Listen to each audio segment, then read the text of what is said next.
tahap pra-observasi. Jadi di sini kita akan mendiskusikan beberapa penilaian. Yang pertama, apakah nanti coachingnya sudah sesuai dengan logik penilaian atau belum. Kemudian nanti coach dan coaching akan saya amati dan akan saya nilai apakah sesuai dengan logik atau belum, begitu ya Pak Sakir. Ya, nah, selain itu juga nanti apakah coachingnya sudah sesuai dengan Alur Tirta atau belum. Kemudian nanti coaching diharapkan sesuai dengan prinsip coaching yang ada 3 prinsipnya: kemitraan, kemudian proses kreatif, dan juga memaksimalkan potensi. Begitu ya Pak Sakir. Nah, di sini sebelum itu saya akan menanyakan beberapa hal kepada Pak Sakir. Yang pertama, apa yang ingin Pak Sakir kembangkan pada coaching kali ini? Saya ingin ya coaching ini apa ya, penuh ya. Jadi komunikasi coaching itu penuh, yaitu saya ingin nanti kegiatan penuh di sini bisa mendengarkan coaching dengan baik. Kemudian saya ingin juga memberikan pertanyaan-pertanyaan yang berbobot kepada coachingnya untuk menggali potensi dan juga permasalahan yang ada di coaching. Baik, berarti ada 3 potensi yang ingin dikembangkan ya. Baik. Dari 3 kompetensi yang ingin dikembangkan, kompetensi mana yang ingin dikembangkan secara spesifik pada observasi kalian? Saya ingin mengembangkan mendengarkan dengan baik. Oke, berarti mendengarkan dengan aktif ya? Iya, betul. Nah, dari kompetensi yang ingin dikembangkan secara spesifik tadi, kita lanjut ke pertanyaan yang terakhir. Indikator yang bagaimana yang diinginkan oleh Pak Sakir dalam proses coaching kali ini? Kalau dari mendengarkan aktif itu, saya kepengen memperoleh informasi dari coaching ini secara lengkap. Kemudian juga bisa memberikan upayaan yang berbobot dalam rangka coaching mencari masalah yang sederhana. Oke, berarti memperoleh informasi yang lengkap dan memberikan pertanyaan-pertanyaan yang berbobot. Baik, itu tadi terkait observasi kali ini. Setelah ini silakan Pak Sakir melakukan coaching terhadap coachnya. Semoga berjalan lancar. Terima kasih Pak Sakir. Sama-sama Bu. Assalamualaikum Bu Dwi. Salam Pak Sakir. Bagaimana kabarnya Bu? Lama tidak ketemu ini. Agak serak-serak sedikit nih Pak Sakir. Harus sedikit. Gitu ya. Saking semangatnya ngajar Bu ya, sampai saya habis serak-serak Bu ya. Iya kan dari Agustusan dulu. Iya, tadi kok bilang galau itu galau kenapa Bu? Ini Pak, kita kan di lingkungan OJK kan ada manajemen kokulikuler ya Pak ya. Betul. Iya. Sudah melaksanakan, tapi kayaknya ada sesuatu yang hampa deh Pak. Hampa? Iya. Artinya itu, saya merasa seperti bertepuk sebelah tangan ya. Oh gitu. Iya. Nah, Kan misalnya Pak, contohnya di sekolah kan kemarin kita melaksanakan kegiatan gabungan jiwa diri psikis, fisik, manajemen, bisa berkolaborasi dengan di sekolah. Jadi khususnya kita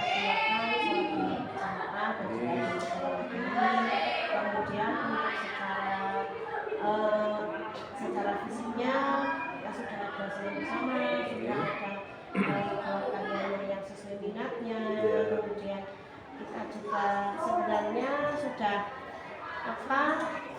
berkolaborasi juga, tapi dalam akhirnya itu kadang apa yang diterapkan di sekolah itu kadang kurang nyambung dengan kehidupan mereka di rumah Pak.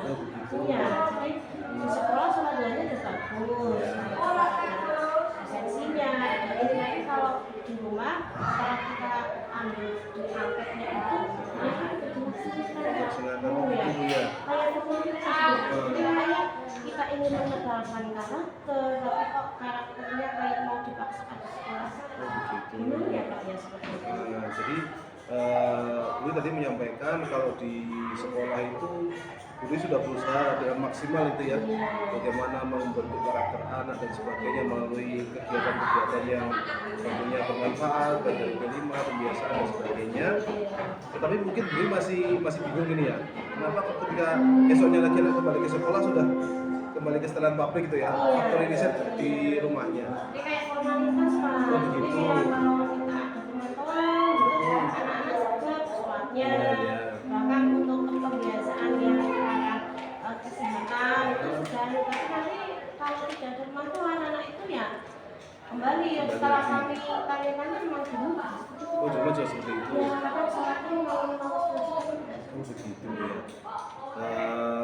Kalau begitu, Bu Lui sudah pernah menggali potensi dari menggali informasi dari anak-anak belum mengenai apa namanya, mungkin kesadaran mereka, kesadaran dalam berperilaku baik, dalam menjalankan ibadah yang sesuai dengan kepercayaannya dan sebagainya, atau bahkan mungkin Bu Lui sudah pernah menggali potensi dari orang tua atau melakukan parenting terkait dengan kondisi anak-anak yang berubah-ubah di sekolah seperti ini, di rumah seperti ini, kemudian kembali seperti ini dan sebagainya. Barangkali sudah ada komunikasi yang sudah disampaikan Bu kepada orang tua atau kepada rekan-rekan sejawatnya Bu.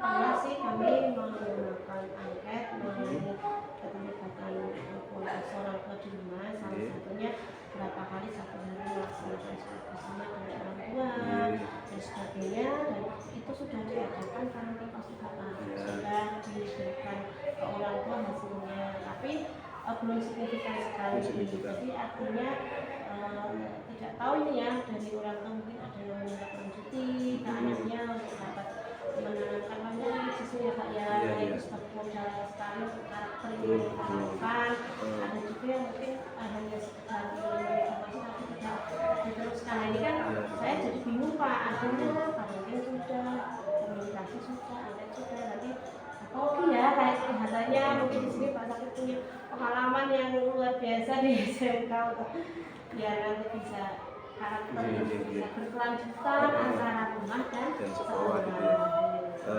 Dari informasi yang tadi Bu sudah pernah menyebarkan angket kepada anak-anak mengenai katakanlah perilaku beragama ya, religiusnya di rumahnya bersama dengan orang tua tentunya, kira-kira berapa persen dari anak-anak yang sudah melaksanakan sudah mengimplementasikan sikap religius itu di rumah dan di sekolah itu imbang gitu? Dari sekian anak itu kira-kira berapa persennya? Kalau dari hasil angket kemarin itu yang di orang tua dalam 5 waktu sholat itu kira-kira rata-rata sudah 1 kali 2 kali bersama. 1 kali 2 kali bersama dengan. Tapi ada juga yang sama sekali sholatnya bolong-bolong dan tidak bersama dengan. Tapi ada juga yang hanya sholat waktu di sekolah. Jadi itu hanya merata. Merata. Ada spesifikasi anak-anak yang umur, anak-anak itu yang untuk sholatnya juga ada sulit, untuk kegiatan pembelajaran juga sulit. Kalau di persentase Bu, kira-kira dari semua siswa itu yang sudah sesuai dengan yang Bu harapkan itu berapa persen? Kalau yang di rumah sudah melaksanakan sholat itu paling tidak 70% sudah sih. 70%. Ya, itu sudah 5 waktu ya? Lama waktu ya, kan semua anak yang sudah ada pembiasaan di sekolahan, kemudian ada imbasnya di rumah. Iya, betul. Kemudian target guru itu kan tadi sudah 70% tuh ya. 70% anak itu sudah melaksanakan ibadah sebagaimana di sekolah ya, di rumah bersama orang tua. Kemudian target guru itu dari pembicaraan kalian itu kira-kira pengen berapa persen? Apa naik jadi 100% atau misalnya kita bertahap sampai mencapai angka 100 itu? Ya. Kalau pada endingnya tentunya kalian religius dan dunia Pak itu ya punya 100%. Ya. Tapi untuk dalam mungkin tahun ini di kelas 8 paling tidak itu ya 90%. Paling tidak 90% dari sholatnya, artinya kalau 5 misalnya bolong 1 tapi tetap kita punya motivasi yang kuat agar ini dasar sekali buat anak dia melaksanakan ibadah. Iya, berarti Bu tadi targetnya kelas 8 itu 90% ya, mungkin nanti di kelas 9 itu sudah 100% itu ya. Nah, Budi sudah punya program apa gitu untuk mencapai ke angka situ? Tadi kan sudah banyak sekali yang disampaikan guru ini. Ada parenting, ada pembiasaan di sekolah, kemudian termasuk angket untuk pemantauan juga sudah dilaksanakan. Nah, kira-kira ada program lain yang bisa mendampingi ketika program yang sudah berjalan ini agar mencapai angka 100% itu? Mungkin di sini untuk presensi di sekolahnya masih menggunakan Presensi anak sekolah. Oh, salah satu ya. Mungkin nanti kita dapatkan yang opinion Pak, Oh, yang gitu. Pak atau bagaimana. Karena kan sekarang seneng pakai HP sih Pak, jadi mungkin pakai lebih menciptakan kewibawaan itu ya Pak ya. Oh, begitu. Sekolah punya teknik sendiri yang Iya. tidak manual. Mungkin itu yang pikiran tadi nih Pak. Oh, begitu Itu. ya. Terus apa ya Pak? Karena parenting kan baru 2 kali. Mungkin nanti ada lagi Pak untuk orang tua juga parentingnya ada berlanjutan. Oh, Mungkin gitu ya, Pak. ya. Karena kalau 1 kali 2 kali mungkin belum mengenal lah. Iya. Orang tua perlu didatangkan lagi. Datangkan lagi ya, Bu, ya. Menjalin chemistry mungkin ya Pak ya. Iya, betul. Nanti kita atau mungkin solusi bisa juga dari orang tua ya Pak ya. Nanti kita coba Iya. menurut orang tua itu bagaimana agar bisa meningkatkan aktivitas dan konsentrasi dari sekolah. Ji. Ini seperti itu Pak, kalau Ji. pikiran saya. Ya, mungkin tadi Guru menyampaikan mungkin intensitas parentingnya ditingkatkan lagi gitu ya, agar nanti antara orang tua dengan sekolah itu terjadi komunikasi yang baik. Artinya yang diharapkan Guru kan nanti anak-anak di sekolah juga terpantau, terprogram, di sekolah juga sama terpantau, terprogram, di rumah juga sama ya. Nah, kemudian tadi juga menyampaikan Guru menjalin chemistry dengan orang tua ya, menyampaikan seperti itu. Nah, barangkali ada hal-hal baru yang bisa digali, misalnya tadi Guru menyampaikan parentingnya mungkin lebih intensifkan lagi ya, ditambah lagi dari sisi waktunya maupun dari sisi durasinya itu ditambahkan lagi sehingga bisa jadi nanti orang tua lebih ada hubungan yang baik dengan sekolah itu ya. Nah, artinya nanti yang kita gali itu tanggung jawab orang tua ketika anak-anak sedang berada di rumah, sedangkan guru sudah bertanggung jawab selama anak-anak di sekolah. Nah, kira-kira program yang prioritas nih Bu, dari tadi memperbanyak intensitas parenting atau membuat absen dengan yang digital itu, yang modern itu, kira-kira yang bisa dilaksanakan dalam waktu dekat itu yang mana Bu? Kalau karena ini awal tahun juga Pak, kita mungkin ada ini dulu parenting ya. sekaligus sosialisasi program sekolah nantinya nanti sebelum ada digitalnya, sebelum ada program yang lain kita mengkomunikasikan itu dengan orang tua sehingga saat nanti program dijalankan orang tua sudah paham. Karena kalau program ini nanti orang tua bertanya-tanya, Iya, kenapa kok gitu, kayak malaikat gitu ya? iya, kenapa Pak seperti ini padahal ya memang awal ya Pak ya, Iya, tapi betul. dari absen itu kita udah harus absen sendiri tapi karena tahapnya dari tahap pembelajaran Iya.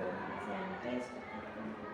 Berarti nanti ini rencana bulan apa Bu nanti untuk mendatangkan orang tua untuk sosialisasi program sekolah sekaligus disisipi di situ parenting itu ya, menyampaikan ya berbagi kegelisahan bersama itu ya, antara guru dengan orang tua sehingga sama-sama mengambil tanggung jawab untuk mendidik anak-anaknya. Rencananya minggu pertama September kan Minggu pertama September.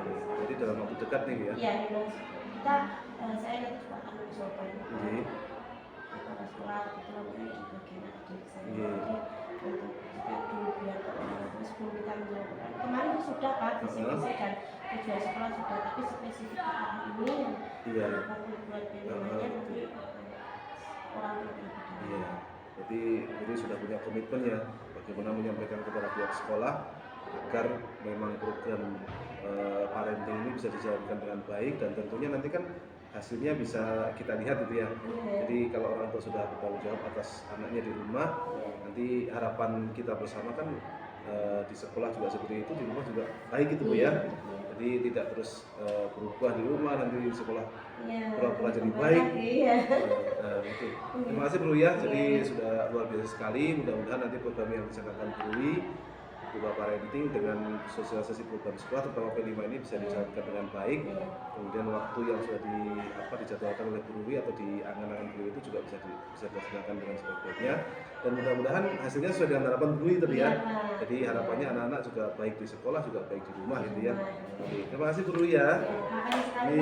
Waktunya jadi tercerahkan nih saya. Terima kasih ya. Assalamualaikum Pak Sakir. Waalaikumsalam warahmatullahi wabarakatuh. Assalamualaikum warahmatullahi wabarakatuh Pak Sakir. Waalaikumsalam Bu Neneng. Alhamdulillah, tadi coachingnya sudah berjalan dengan lancar ya.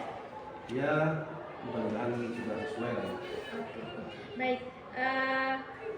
Dari coaching yang dilakukan Pak Sakir tadi, ada beberapa hal yang ingin saya tanyakan. Yang pertama, apa yang sudah dilakukan pada saat melakukan coaching terkait indikator ketercapaian pengembangan yang diinginkan?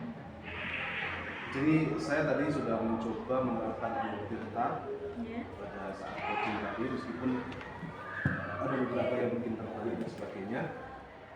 Jadi saya sudah berusaha untuk menerapkan itu dengan baik. Kemudian tadi kompetensi yang ingin saya tingkatkan itu adalah mendengarkan aktif. Nah, jadi saya coba mendengarkan tadi dari coaching menyampaikan keluh kesah, menyampaikan informasinya, ketika menggali informasi atau identifikasi permasalahan, kemudian menggali kekuatan dan sebagainya, sehingga saya dapat memperoleh informasi secara utuh dari coaching itu. Nah, informasi itu saya jadikan sebagai acuan untuk memberikan pertanyaan berikutnya. Baik, jadi menurut yang saya amati tadi memang coachingnya sudah berjalan dengan baik, sudah sesuai dengan alur Tirta, kemudian juga sudah sesuai dengan prinsip coaching, kemudian Pak Sakir juga sudah mampu memberikan pertanyaan terbuka, sudah mampu menggali informasi dari coachingnya, sudah sangat bagus, sangat luar biasa sekali. Yang selanjutnya yang ingin saya tanyakan, kompetensi apa lagi yang ingin dikembangkan berdasarkan hasil dari coaching yang telah dilakukan? Karena tadi saya sudah mencoba mendengarkan secara aktif itu, mendengarkan, memberikan tanggapan. Kemudian yang ingin saya kembangkan lagi setelah saya mendengarkan, tentunya kan dapat informasi. Nah, tadi kan memberikan pertanyaan lanjutan tapi yang berbobot. Itu yang ingin saya kembangkan di coaching berikutnya. Jadi memberikan pertanyaan yang berbobot agar nanti informasi yang kita gali itu juga spesifik dapat menjadi solusi atas masalah yang ada. Jadi terkadang saya itu kesulitan misalnya alur sakwanya ke sini, terus kita mau mengarahkan kemana ya agar solusi itu muncul dari si coaching itu. Yang kadang saya bingung seperti itu. Kemudian setelah itu kan kita merancang satu rencana aksi, dan coaching merancang suatu rencana aksi berdasarkan atas informasi yang dia sampaikan. Dia menemukan apa, kemudian membuat program dan sebagainya. Nah, untuk mengarahkan ke arah itu kadang kesulitan. Nah, bukan lagi, sudah sampai sini bukan lagi. Baik, itu tadi ya Pak, tapi menurut saya memang sudah Pak Sakir dan Guru Wis selaku coach dan coach sudah sangat baik, sudah sangat bagus. Semoga kedepannya bisa melakukan coaching yang lebih baik lagi. Kemudian bisa memberikan pertanyaan yang berbobot, kemudian juga bisa menggali informasi lebih baik. Nah, demikian observasi kita hari ini, semoga bermanfaat bagi kita. Saya tutup untuk hari ini. Terima kasih Pak Sakir. Wassalamualaikum warahmatullahi wabarakatuh.